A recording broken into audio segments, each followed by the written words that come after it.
Welcome back to The Paper Pursuer. Today's show notes are for episode 1189, and it's titled The Obama Fixer is Back. So for the first article, it's on the American Greatness page. It's called Former Obama White House Counsels Defending DNC and Perkins Coie Against Carter Page Lawsuit by Debra, Heine, February 24th, 2020. Two White House counsels to former President Obama are representing the Democratic National Committee and Perkins Coie in the lawsuit brought by former Trump campaign advisor Carter Page. According to recent court filings, Catherine Rumler and Nicholas McQuaid, who both now work at the law firm Latham & Watkins, are on the case. There's a tweet, a couple of them from Undercover Huber, and one of them says, "Guess who is defending the DNC, Perkins Coie, Mark Elias, and Michael Sussman against Carter Page's new lawsuit? Catherine Rumler, Obama's White House counselor, Nicholas McQuaid, Obama's deputy White House counsel." And another one, receipts filing edited for brevity. They're venturing out of D.C. and New York City and going all the way to Illinois for it. So it's showing Catherine Rumler working, and then also Nicholas McQuaid working for the Latham & Watkins law firm. I'm sorry about that. So as Obama's counselor and trusted ally, Rumler was reportedly involved in the Russia collusion hoax herself, including the FISA abuse, the unmaskings, and the conspiracy to spy on the Trump campaign. Excuse me.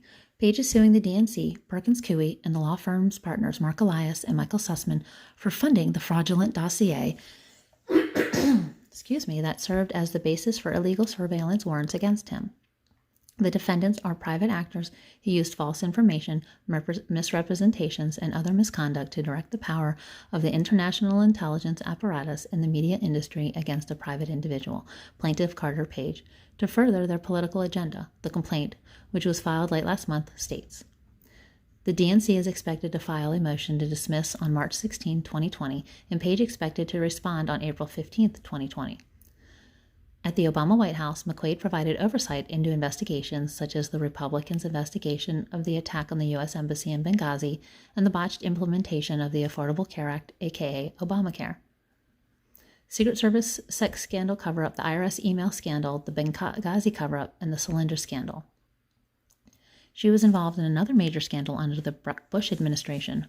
Former federal prosecutor Sidney Powell recounted a piece in the New York Observer in 2014. Ms. Rumler was one of the Department of Justice Task Force prosecutors who sent 4 Merrill Lynch executives to prison on indictment charges that failed to allege criminal conduct, while she yellow-highlighted and hid for 6 years the first-hand accounts of the witness she herself described as key.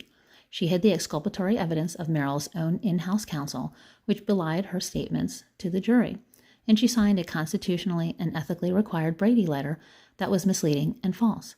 Those are but a few examples of her tactics found in my book, License to Lie, Exposing Corruption in the Department of Justice. The evidence she and her colleagues could only have deliberately hidden exonerated the Merrill executives, but instead they served a year in prison while she hid it. A federal court found that she plainly suppressed evidence favorable to the defense. Nonetheless, Mr. Obama brushed aside the evidence and the grievance filed against her with the D.C. bar, which evaporated, and promoted her to his chief counsel. Oh boy. It should come as no surprise, then, that Rumler, along with former National Security Advisor Susan Rice and Obama's former Counterterrorism and Homeland Security Advisor Lisa Monaco, was also heavily involved in the Obama White House arm of the conspiracy to surveil the Trump campaign, the phony FISA warrant, unmaskings of Americans in the Trump campaign, and denials of information to the incoming President of the United States, according to Powell.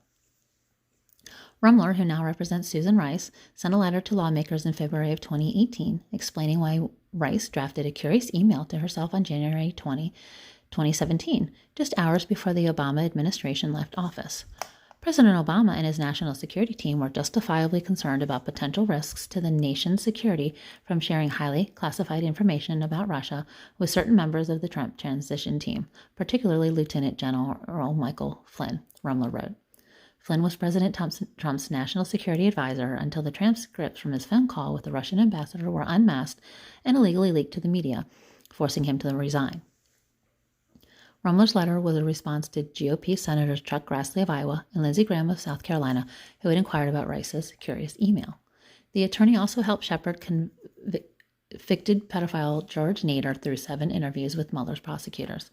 The Lebanese-American businessman was considered a key witness in the special counsel's investigation of Russian election interference after setting up some curious meetings with Trump supporters. His name shows up more than 100 times in the Mueller report. The charges against Nader were initially filed in April 2018 over child porn images he had on his cell phone when he arrived at Washington Dulles International Airport on January 17, 2018 from Dubai. He was allowed to leave the country before he could be arrested, and some have speculated that Team Mueller allowed the pedophile to walk free in return for dirt on Trump. The 6-year-old was finally arrested and charged with transporting a dozen images of child pornography and bestiality last June. Good grief. And last month, he pleaded guilty to 2 sex crimes involving minors. Powell further detailed Rumler's involvement with the Trump-Russia hoax in the Daily Caller in March of 2018. Good grief. These people. All right, so that's the end of that one, and I'll be posting more videos with the rest of the show notes coming up soon. Thanks, guys.